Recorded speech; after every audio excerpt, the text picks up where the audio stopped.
భక్తి అంటే ఏమిటి? అది అడగటానికి ఒక చిన్న ప్రశ్నలాగా ఉంటుంది. కానీ దీని జవాబు మాత్రం ఒక మహా సముద్రమంత లోతైనది. భక్తి అంటే కేవలం గుడికి వెళ్ళటమేనా? పూజలు చేయడమేనా? అసలు భక్తి అనేది మన ఆత్మను దైవాన్ని ఏకం చేసే ఒక నిశ్శబ్ద ప్రయాణం. మరి ఈ భక్తి ప్రయాణంలో మన మనసును తొలిచే ఒక బలమైన ప్రశ్న ఉంది. ఒక పెద్ద వివాదమే ఉంది. అదే శబరిమల అయ్యప్ప స్వామి ఆలయాన్ని మహిళలు ఎందుకు దర్శించరు అని. మరి ఈ ప్రశ్న కొన్ని దశాబ్దాలుగా మన సమాజాన్ని రెండుగా చీల్చుతుంది. ఇది మహిళల పట్ల వివక్షగా కొందరు మాట్లాడతారు, హక్కుల ఉల్లంఘనగా మరికొందరు వాదించారు. కానీ ఈ గొడవల్లో, ఈ వాదనలో ఆ దేవాలయం యొక్క మూల ధర్మం, ఆ స్వామి యొక్క నిజమైన తత్వం ఎక్కడా సరిగ్గా ఎవరూ కూడా మాట్లాడలేదు. రాజకీయాలు, కోపం, ఆవేశం మాత్రమే వినిపించాయి. మరి ఈ రోజు మనం ఈ వీడియోలో మాట్లాడుకునేది ఏ పక్షానికో మద్దతు కాదు, ఏ తీర్పును ఇవ్వడం కాదు. కేవలం ఒక కథ, ఒక పవిత్రమైన తపస్సు యొక్క గాథ. అది ఒక దేవతాత్మ రహస్యం. ఈ నియమం ఎవరిని అడ్డుకోవడానికి ఏర్పడలేదు. ఇది అయ్యప్ప స్వామి యొక్క నైష్టిక బ్రహ్మచర్య తత్వాన్ని కాపాడడానికి మాత్రమే ఉద్దేశించబడింది. మీరు ఈ కథను వినడం పూర్తి చేసే సమయానికి ఈ సందేహానికి సంబంధించిన అన్ని తెరలు తొలగిపోతాయి అనుకుంటున్నాను. ఆ పవిత్ర నియమం వెనుక ఉన్న లోతైన ఆధ్యాత్మిక అర్థం మీకు తెలుస్తుంది. ఓం శ్రీ స్వామియే శరణమయ్యప్ప. కేరళ రాష్ట్రంలో దట్టమైన రమణీయమైన అడవుల మధ్య నిటారుగా ఉండే పర్వతాల నడుమ వెలిసిన క్షేత్రమే శబరిమల. ఈ ప్రాంతంలోకి ప్రవేశిస్తేనే మనసు ప్రశాంతంగా మారుతుంది. ఇది కేవలం ఒక దేవాలయం కాదు, ఇది లోకంలోనే అత్యంత కఠినమైన నియమాలు పాటించే ఒక తపస్సు కేంద్రం. ఇక్కడికి భక్తులు దేవుణ్ణి చూడ్డానికి మాత్రమే రావడం లేదు, ఆ దేవుడిలాగే ఆత్మ నిగ్రహం, క్రమశిక్షణ నేర్చుకుని దేవుడిలా మారేందుకు వస్తున్నారు. శబరిమల యాత్ర అంటే కేవలం ఒక పర్యటన కాదు, అది తత్వమసి అనే మహాకావ్యానికి నిదర్శనం. తత్వమసి అంటే నువ్వే అది అని అర్థం. అంటే భక్తుడివి వేరు కాదు, దేవుడివి వేరు కాదు, ఆ దైవత్వం నీలోనే ఉంది అని అర్థం. ఈ యాత్రకు వచ్చే భక్తుడు తనతో పాటు పూలు, ఫలాలు, సౌందర్య సాధనాలు తీసుకురాడు. మరి ఏం తెస్తాడు అంటే తన అహంకారాన్ని, తన కోరికలను, తన లోపలి రాగద్వేషాలను వదిలేసి వస్తాడు. అందుకే శబరిమలకు వెళ్లే ముందు మనం మనలో ఉన్న ప్రపంచ బంధాలను తాత్కాలికంగా తెంచుకుంటాము. ఆ స్వామిని చేరేందుకు, ఆయనలా మారేందుకు ప్రయత్నిస్తాము. అందుకేనేమో అక్కడ ప్రతి భక్తుడు మరొక భక్తుణ్ణి కులం, మతం, ఆర్థిక భేదం చూడకుండా స్వామి అని పిలుచుకుంటారు. శబరిమల అంటే అహంకారాన్ని విడిచిపెట్టే పవిత్రమైన పాఠశాల. అయ్యప్ప స్వామి జననం దేవతలు, రాక్షసులు మరియు పరాత్పరుల ఇచ్చతో మొదలవుతుంది. మహిషి అనే మహాశక్తివంతమైన అసురి తన దుర్మార్గంతో లోకాలను పీడిస్తూ ఉండేది. బ్రహ్మదేవుడు ఇచ్చిన వరం ప్రకారం శివ, విష్ణువుల సంయుక్త అవతారం మాత్రమే తనను సంహరించగలగాలి. అది అసాధ్యమని మహిషి విర్రవీగుతూ ఉండేది.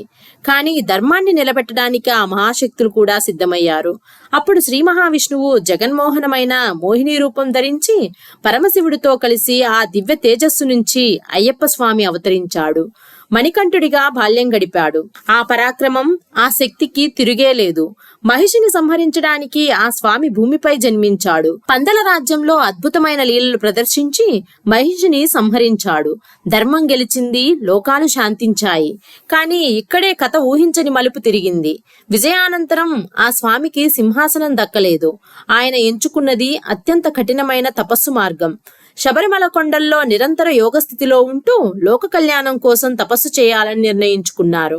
ఆ నిర్ణయం వెనుకనే ఈ ఆలయ నియమం యొక్క బీజం పడింది. మహిషి మరణించే ముందు తనలోని అసురత్వాన్ని పూర్తిగా వదిలి అయ్యప్ప స్వామిపై భక్తిని, ప్రేమను పెంచుకుంది. ఆమె స్వామిని వేడుకుంటూ ఒక కోరిక కోరింది. మీరు వివాహం చేసుకుంటే నేను మళ్లీ జన్మించి మిమ్మల్ని చేరుకుంటాను అని. అయ్యప్ప స్వామి శాంతంగా చిరునవ్వుతో ఆ కోరికకు సమాధానం ఇలా ఇచ్చారు.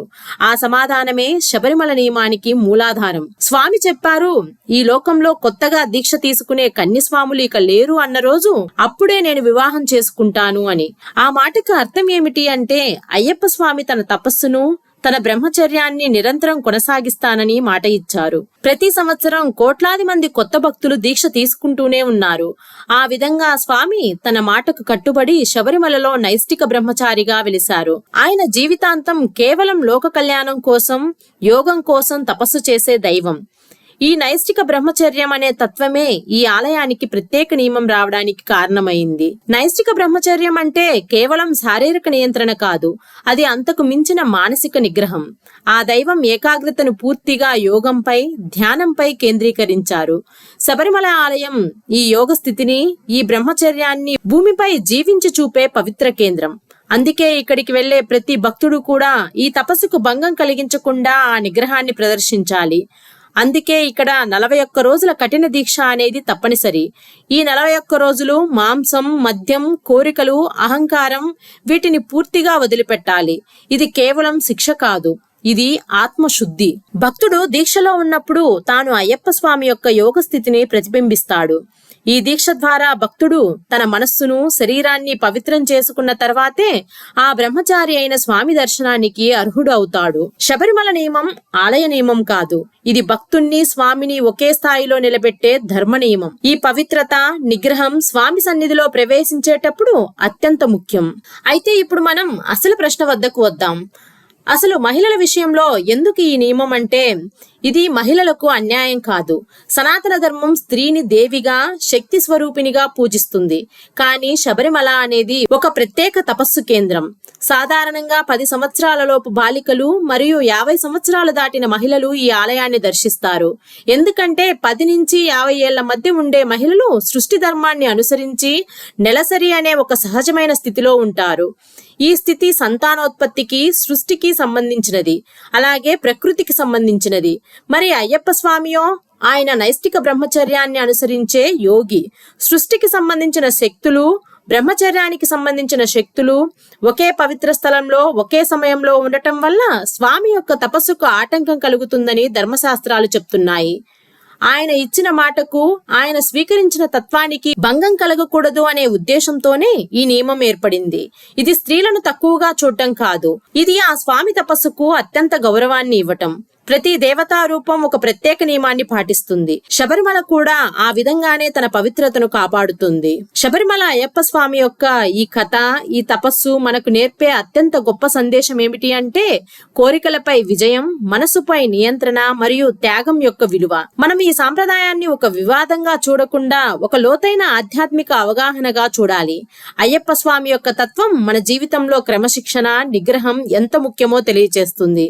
ఆ విధంగా ఆ స్వామి మనలో ఉన్న దివ్యత్వాన్ని మేల్కొల్పుతాడు. ఆయన తపస్సు మనందరి కళ్యాణం కోసమే. స్వామియే శరణమయ్యప్ప.